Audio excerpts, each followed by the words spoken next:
should I send my children to school? And if I do, how do I keep them healthy in this COVID era? And that's what we're going to talk about this morning, preparing your child to return to school in the COVID era. That's quite a topic. I when I was walking by the schools yesterday, I saw people, news reporters, of course, Yes. at the doors, and I was intrigued by that. You don't normally see that, but I guess they wanted to know what parents are feeling and thinking, as they send their Hmm. kids back. It's a very, very important topic. And so we're going to talk Hmm. about that together this morning. All right. So let me go right up to the very beginning. All right. So you should be able to see my screen. I see it fine. Beautiful. All right. So Hmm. as you said, schools are open. What do we do as parents? We have options now that we didn't have before. It could be the kids go back to school in person or virtual.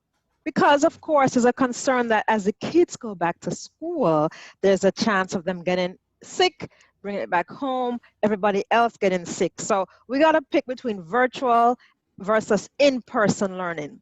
And it's a tough Hmm. decision. It's not something that you can just whimsically decide. It's hard to decide what to do for the safety of your children, but I want to Hmm. make the point that every family situation is different. There is no one best prescribed answer for any family. And so it requires evaluating a few issues. Now, you have to make the best decision for your child based on the risks and the benefits. Hmm. What could be the potential benefits and risks involved? Well, you have to consider, first of all, individual preference. What would you as parents really prefer for your children? What is your comfort level? Also, the health concerns. Is your child sickly? Do they have different illnesses and diseases that could make them at a higher risk for infection with COVID? Is somebody in the house very sick? Is there a grandma or a grandpa who has a lot of issues that if they got COVID, they wouldn't do so well? Also, you want to think about work situation. Can you stay home any longer to help the children with school? Can anybody really stay home any longer? If you can, great, but you have to weigh all that in. And then school considerations. Do you feel like your school is well prepared to keep your children safe? You have to consider, is the school going to be able to follow the CDC guidelines for distancing and sanitizing, cleaning? Um, will they be able to adequately report when other children get sick with COVID-19 so that you can be prepared as a family? So you have to think about your school situation as well. And also, what is the COVID uh, um, infectious level in the area you live? Is it still rising? Is it pretty high, or is it very well controlled? So you got to think about all those aspects before you make your choice. And I want to say to parents, don't be pressured by someone else's situation. You may hear your friends saying things and you may feel, oh, I have to make a choice based on how my friends and family are speaking. But really, you want to make the choice when you consider your risks and benefits for your family, not that of what your friends or family members are doing. Now, I have some recommendations that I want to share, and I call them my top Hmm. 10 tips to prepare your child to go back to school in the COVID era. Now, the first tip is very important.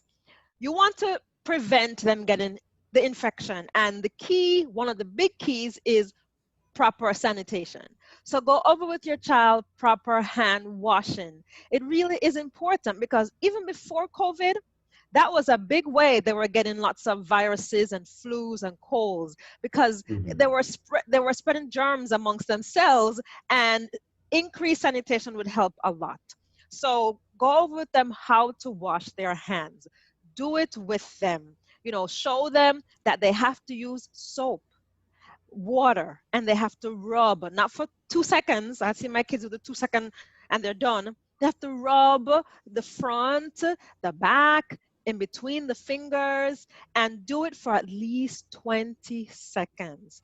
And if they don't know what 20 seconds is, they can sing, happy birthday to you, happy birthday to you, sing a song, or they can sing whatever song they like, but it will keep them remembering that they have to wash for some period of time, not just a little Hmm. quick wet my hands up and and keep going. So review that with them, please. Oh, before I keep going, are you hearing me okay? I hear you fine. All right, excellent, excellent. We at our home, we are doing um, homeschooling. I've homeschooled my children since they were born, and so the kids are homeschooled. We're all in the same office homeschooling. So I want to make sure Oh, that you don't hear them while they're doing their thing and I'm doing my thing right here. I see. No, uh, only you. okay, very good, very good. All right, number 2. Get or make a cool mask. Okay, kids want to enjoy whatever they're doing, and if they're gonna have to wear a mask all day long, they want to at least feel cool in their nice mask. So you can go to cdc.gov for instructions on how to make a mask, and then Mhm. decorate it. You can get, it's gonna be a cloth mask, so then you can get fabric paint and have them design their own mask. Or in this mask, I think they probably did some kind of a stitch in there to make that beautiful picture. But spend some time together and create a beautiful, or a few beautiful masks that your children will enjoy. If you don't have time to make a mask, get one online. There are tons of cool masks online that your kids could use at school. And then review with them how to put it on properly, with the ties or the hooks behind their heads, and how to put it away safely when they're going to eat. They got to take it off to eat, take it off for different situations. Where should they put it? Should they have a little Ziploc bag or a little container to put their mask when they're going to take it off at school? So review those things so that they can be ready to protect themselves and others from infection. All right, tip number 3. Consider boosting their immune system, because that's one of the big factors in fighting infection. I have my children on vitamin D, and so we know that vitamin D plays a very important role in keeping the immune system functioning well. So I would consider putting my children on some vitamin D. How much? About 2,000 international units a day should be a good dose, to help their immune systems be nice and robust. But when you get your vitamin D, read your labels, please. I bought some vitamin D offline. And when I read the labels, I was just not happy. One of the first things in there was sugar. I'm like, what is this? Why Mhm. am I going to be taking vitamin D and sugar, which is going to suppress my immune system? No, you don't want anything in that pill besides vitamin D. So read the labels. Those chewy ones, those gummy ones are not the best. They may seem easy and fun, but they have a lot of additives, a lot of sugar, Mhm. and I do not recommend those. So vitamin D would be good to add to their daily regimen, to boost their system. Also, we know that vitamin C does wonders to keep the immune system functioning well. And so 1,000 milligrams a day would be excellent. It's a fairly safe dose. For kids 5 and up, that would be fine. If they're less than 5, maybe 500 milligrams a day. But for big kids, 1,000 milligrams a day is a fine dose. And again, read the labels. When you buy those chewy gummy vitamin C's, too much junk added to it. So you want to make sure it's just vitamin C.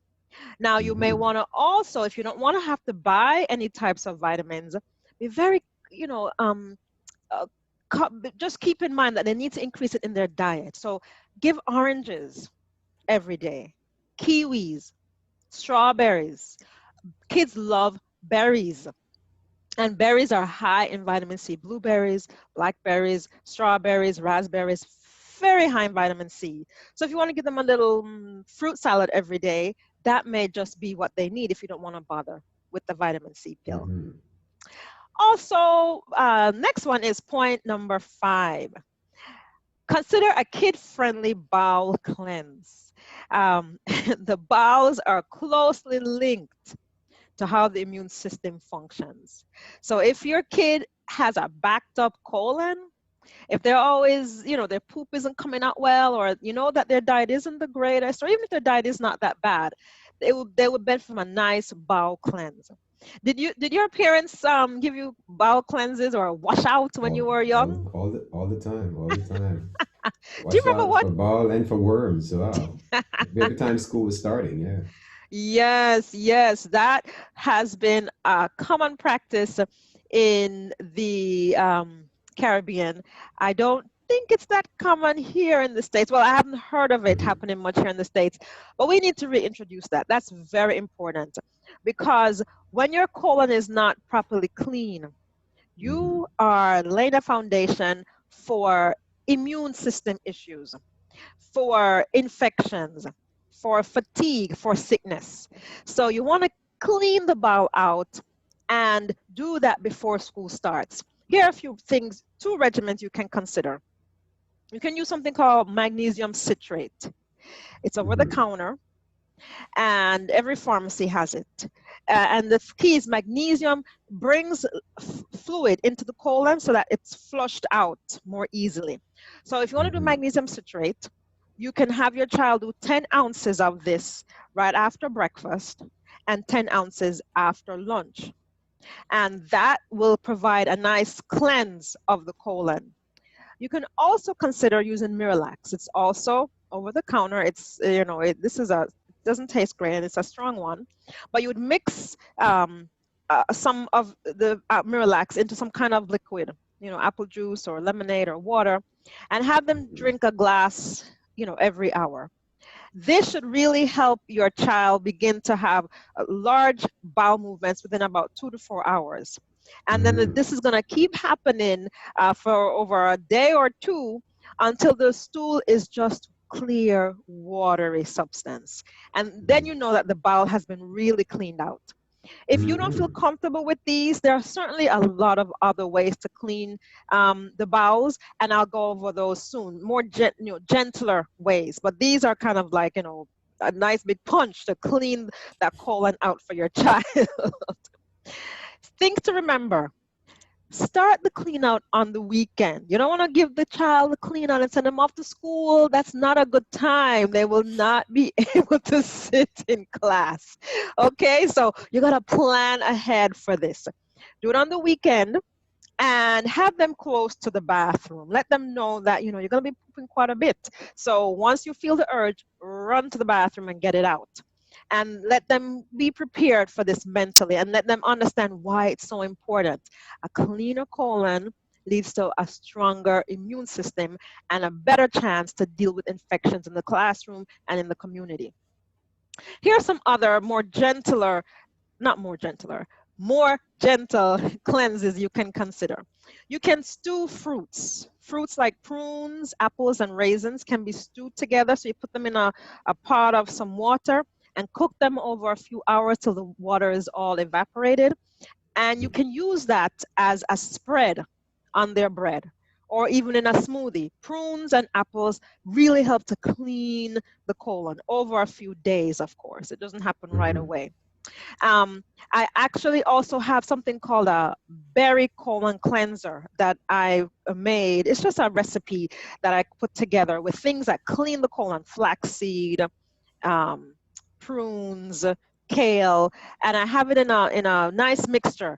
And I made Mm-hmm. a video with my children. It's called a berry colon cleanser. So if you go to the website Wellness MD Mom, you'll see that video. And it's just a quick, easy way to make a tasty, yummy smoothie that kids will literally down, and it will help to push stuff out of the colon. If you like herbs, there are certain gentle teas for children that you can use. You can use slippery elm tea, or you can use licorice root tea. Now, the licorice is not the licorice you get as a candy is not good to clean the bowels. It has too much sugar and additives in there. You can just get the plain herb from your herbal store, your health food store, and make a nice tea, put some local honey in there, and you get a great tea that will help clean the colon out gently. And once you get the colon cleaned out, you want to maintain that. You don't want your kids to be backed up during the school year. Increased risk of infection. Constipated kids will get more colds and flus. You don't want that to happen. So maintain the colon being clean with flaxseed on a daily basis. I grind up my flaxseed, keep it in a container, then I sprinkle it on everything. Sprinkle it on their porridge, on their sandwiches, their soups, their smoothies, and keep the flax in them. It serves many purposes. Do you use flaxseed, Pastor? Every day. Ah, look at that. You should be doing these talks. You're doing everything I'm telling folks to do. That's great. Flaxseed, they call it vitamin F because it has so many excellent properties. And it's also very good for children in more ways than just the colon being clean. And I'll talk about those as we go on. I know, if I may, on the flaxseed, because I know, was it? No, it's not flax. I'm sorry. I was thinking pumpkin seeds because somebody said to do it in a paste. I was wondering if there was an advantage in doing pumpkin seed just ground or in a paste. Tell me how you make your paste. Is it just you blend it for a longer time? I don't make it a paste. I just ground the pumpkin seed and pour it on my cereal. My wife tends to like to pop it in the oven and bake it. It tastes awesome when she takes it out of the oven and she puts it on salad, etc. And sometimes grinds it as well. But I just usually grind it and just pour it on it. I think that should be fine. Pumpkin seed is also very high in fiber and other wonderful chemicals that help to keep the male prostate area functioning very well, and it helps with worms too. So yeah, that's a good one for kids. If you want to grind up the pumpkin seeds with the flax seeds and give it to your kids, that's an excellent seed for children also. I forgot about the parasitic properties that it has, or the anti-parasitic properties. But paste versus grinding, I don't believe there's much of a difference. Not that I have ever come across. Chia seeds are also wonderful, and chia seeds make really nice pastries and cookies and smoothies, and those are also very high in fiber that you could give to your children. So we want to keep thinking of ways to keep their colons moving, because that's going to be key in fighting COVID. Tip number 6, replace dairy with plant-based options. Now, if in your home you're using cow's milk and you've been thinking, I've been hearing so much about cow's milk, but I'm not sure how to get rid of it. Just replace. You can still have milk on everything that you're used to, but just get a plant-based option. In the store, there are tons of options. There's almond milk, soy milk. There is oat milk if some folks have allergies to seeds and nuts. There's rice milk. You can make milk from any grain or nut or seed. So there are all those options in the store. So I would say start with replacing the cow's milk so that your children can still have milk and not have the bad effects of cow's milk. With the cow's milk, there's the saturated fat that I'm very concerned about. And our kids are growing every day bigger and bigger, where they don't need the extra fat in the cow's milk. Then there is the pus and the chemicals that have passed on from the cow to the milk. There's the casein that does not help with lung function. It increases mucus. You don't want that during COVID era. So this is the time, more than any time, to get the cow's milk out of the fridge, out of your house. Don't bring it in. Get a plant option instead. In my house, I make almond milk just because I love to make it. I love how it tastes. And if you want to see how to make almond milk, I have a vid for that too. If you go to I'm trying to, Pastor, to make more videos on how to make simple things in the home so people can see how it actually happens. It's not that hard. You can do it. Your kids can do it. But if you can see it, it makes it easier to try. So I have a video on how to make almond milk, and you can watch that also on my YouTube channel. Tip number 7, Replace sodas and sugary juices with homemade lemonade. Now, why do I pick homemade lemonade? Because lemons are excellent for your child's health. I always have tons of lemons in the fridge. They're worth their weight in gold. Lemons are very high in vitamin C, and they have so many antioxidant and phytochemical properties that help to clean your system. So, of course, water is the best option for your kids to drink on a regular basis. But if they want like that juicy, sweet taste, I recommend lemonade. You can squeeze it and sweeten with honey. That's the best sweetener that I recommend. Honey or maple syrup without sugar added. That will be better for their immune systems. And of course, I've made another video. It's called Corona Aid. It's where I show moms and children and dads how to make a lemonade, but I put raspberries in there. Raspberries are super high in vitamin C. So it's a raspberry Corona Aid. And, look at that too for more ideas. But definitely don't buy the juices. Kids don't need juice. That's a big myth. People think, oh, they need the calories. No, they don't need juice. Juice is just for the pleasure, the fun of it. Make your own juice and drink water primarily. The kids will get used to it within a few days. They'll whine for the first 3-4 days. Where is the juice?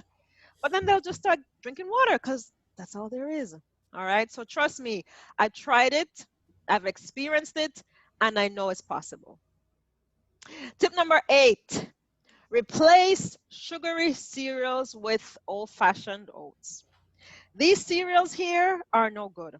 There's too much sugar, too much dye, too many additives. It's not good for kids' health. Their blood sugar spikes, then falls, and they get grumpy and angry. They can't concentrate because their blood sugar crashed from that high sugar spike. These are not foods for Corona period. So I would say do not buy them. And then you might say, oh, but what am I going to do? They're so easy. They're fast. The kids can help themselves.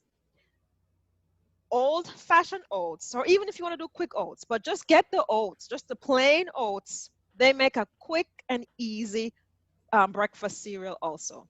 What I do is, what do you say, Pastor? Does oat need to be organic? Is there any reason for oat to be organic? It does not need to be organic. It's not one of those crops that I've come across as being highly GMO or pesticide laden. I have not come across that. It's not usually, oats don't have gluten naturally, but because of, the way they're grown with other grains that might have gluten, when you buy it in a container or so, there may be gluten contamination. So if you have gluten sensitivity or allergies, you may want to get a gluten-free oat, but naturally they don't have gluten, so you don't need to buy gluten-free oats if that doesn't bother you, and you don't need to buy organic oats. Just the oats, just getting the plain oats is a far improvement than getting these cereals here. It does take some preparation ahead of time, though. Having healthy kids takes some thought and preparation. You can't just do the fast and think everybody's going to be healthy and happy. You got to think ahead. So yes, you get these old-fashioned oats. What you can do is you can bake them on a tray in the oven just for about 10 minutes at about 300 degrees. So they're just a little bit pre-cooked. Keep them in a container, in the cabinet or in the pantry. And then it can be poured in a plate, and you can add milk just to it like that. You can add nuts, seeds, fruits, honey, maple syrup, anything you want, and they can be eaten just that way. And it tastes fine. That's like muesli. Muesli is just pre-baked oats, and they add all kinds of nice, yummy things, and they add milk, and they eat it. That is so filling, so healthy. Your kids' blood sugar will stay level for hours. They will not be distracted in class because their blood sugar dropped in the middle of the lecture. They will function better. Their colon will stay cleaner. You will save a lot of money because these cereals aren't cheap, and oats is a lot cheaper than these cereals here. And it's just better overall. So please don't buy the sugary cereals. Find a different option for breakfast. Tip number 9, replace candy with fruits. Fruits are God's candy. God has given us candy to enjoy, and it's in the form of fruits. I would say it's just stop buying candy. Don't buy any candy at all. If your kids want to get candy, let them work and buy their own candy. But I don't think you should buy candy for your children. Don't give it to them. Um, have a lot of fruits in the house, and when they want that, snack or that sweet, satisfaction, they can get it easily in fruits. And you know what the win-win is with fruits? They get the sweet, yummy glucose combined with fiber. So it will help keep their colon clean. They'll get the vitamins to fight COVID. They'll get the phytochemicals to help fight autoimmune diseases. They will get antioxidants to fight future cancers that are trying to brew in them. And fruits are just medicine that tastes great. So I would really ask you to consider stop buying candy. Just walk by the candy aisle, go to the fruit aisle, and pack up your cart with fruits. And then my last tip is resist over scheduling your children. Before COVID, we were running like crazy. There were, we had our kids in every single activity. Nobody was sleeping. Nobody was well rested. The house wasn't in order because we were just always going. COVID has come and slowed things down, and I think we should embrace a slower pace. It's important for parents, it's important for children. Try not to get them signed up for every after school activity or every club or every event, because one, that's increased exposure for a prolonged time to more people who could possibly have coronavirus. So you don't want to be having that kind of exposure. And two, we need to lead lives that are just more even keel, slower, more structured, so that we can all have better rest and have a stronger immune system. So those are my top 10 tips for kids So, returning to school. so online, somebody was asking about what about lactate milk? I figure any milk is no good, but I thought you should address that. Lactate milk is one Yeah, question. What about that? sure. So with lactate, so one issue amongst many with cow's milk is that most, especially Black people, cannot break down the sugar in the milk called lactose. And so a lot of kids who get cow's milk, they have a lot of pooping, diarrhea, because they can't break the sugar down and in the milk. They don't have the proper enzyme. And so they've created some milks now where that issue is fixed. So if you don't have the enzyme to break down the sugar, you won't have that pooping issue. But that's just one problem with cow's milk amongst many. So unless they remove the lactose, remove the casein, remove the fat, remove all the pus that's in the cow's milk, then it might be okay. But really, cow's milk is not for human beings, it's for baby cows. So I would recommend moving to a plant source of milk. And I hope that All answers the question. all type of cow's milk are best if we leave them alone. Yeah, leave Um, them for who they were intended for. and so somebody asked about castor oil for cleaning out the children, I think it was. That's a great question. Castor oil. So I want to make it clear, there are probably 100 ways to clean the colon. There's not just the ones that I mentioned. And castor oil is certainly one of them. It causes the colon to have more contractions and move the stool out. And it is listed as a good cleanse, and it does work. I've tried it for myself, because a lot of things I recommend, I do like to try. I like to be my own guinea pig, and I tried on my kids and my husband. So I'll give you my experience with castor oil. I took castor oil as a cleanse once, and it did help me eliminate better, but I had a lot of abdominal discomfort, more than I wanted. I had a lot of cramping and pain. And so for me, I wouldn't use that again. I would try something else, but it doesn't happen to everyone like that. So yes, castor oil can be used. If you use it if you've had it in yourself and it works fine, you can try it again. Try it in your kids if you want. and see how they respond. But definitely one cleanse may not work for all. So if one doesn't work, try a different one. But cleaning the colon is a must. Awesome. I think those are the questions that I see online in the All channels right, I'm looking at. super.